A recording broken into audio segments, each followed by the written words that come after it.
Out of the whirlwind. Are we getting out of this whirlwind of questions and controversies? Maybe things will get finally cleared? The book of Job has started with the appearance of two main characters at the beginning, God and Job. In the past few weeks and months, we have tried to make sense and argue with Job's friends. Now that we are close to the end of the book, the story brings back together only God and Job. And the title is not about us getting out of the whirlwind, but it refers to God speaking out of the storm. And it's amazing how sudden, and I would say timely, is God appearing before Job, as we read in the book of Job, chapter 38, verse 1.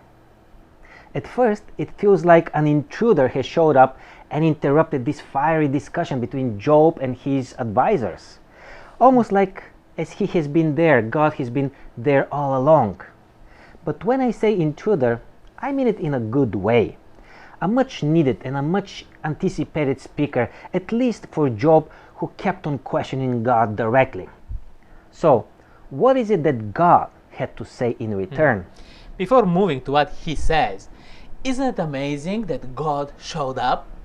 In fact, he has been there all the time. He was listening. The lesson makes the point that God is not a distant power somewhere, but someone very close and near to us. So, what did he say? Definitely God had a lot to say, but what is worth noticing is how he said it. In chapter 38, God starts his speech with a question. Then another, and another, and another, and reading the whole chapter, I felt overwhelmed by the many questions that God had for Job. And I believe that Job should have felt the same way like me.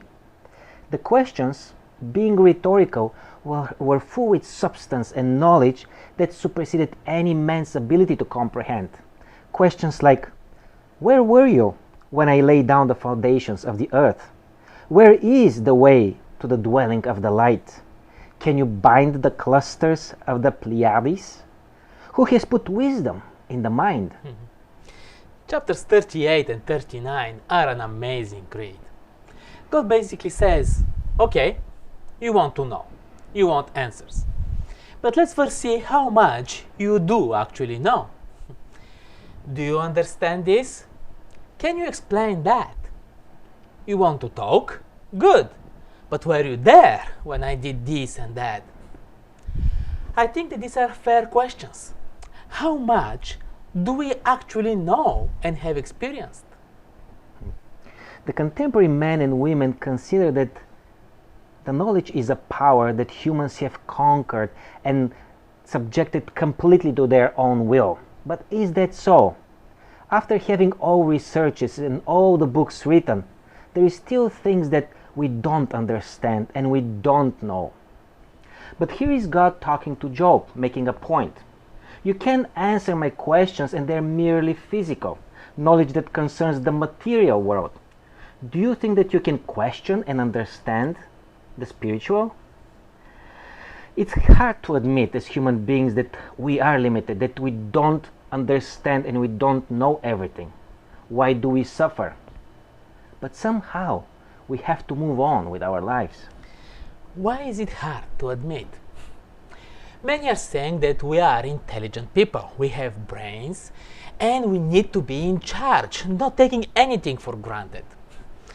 We should not rely on anything, and with knowledge and science, we should be able to explain everything. And there are a lot of good things in such statement, but understanding your limitations is what differentiates the smart person from a fool. Now, did God just show up to intimidate Job with his knowledge and powers? It's humbling to see how, after so much damage and so much struggle and so much suffering, physical and spiritual, Job is inspired again. He's brought back to life. Unbelievable. Don't get me wrong, I'm not referring to all the new blessings that Job has been granted by God, but I'm referring to his experience of repentance, the transformation of his spirit. Dust and ashes are not anymore a reference of his misery. but it's a representation of the dwelling place of his soul, this time by choice, a place that feels so right to be after meeting God. And there it is, my best answer for suffering. Something happens when we meet God. It's not intimidation. I don't think that we can properly describe it, but such encounter changes you. It doesn't answer all the questions, but it brings peace, trust, hope. In Job 42:5, Job says one of my favorite words in the Bible.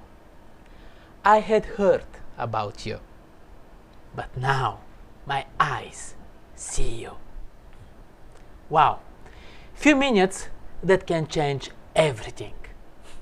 We should look more into this next week.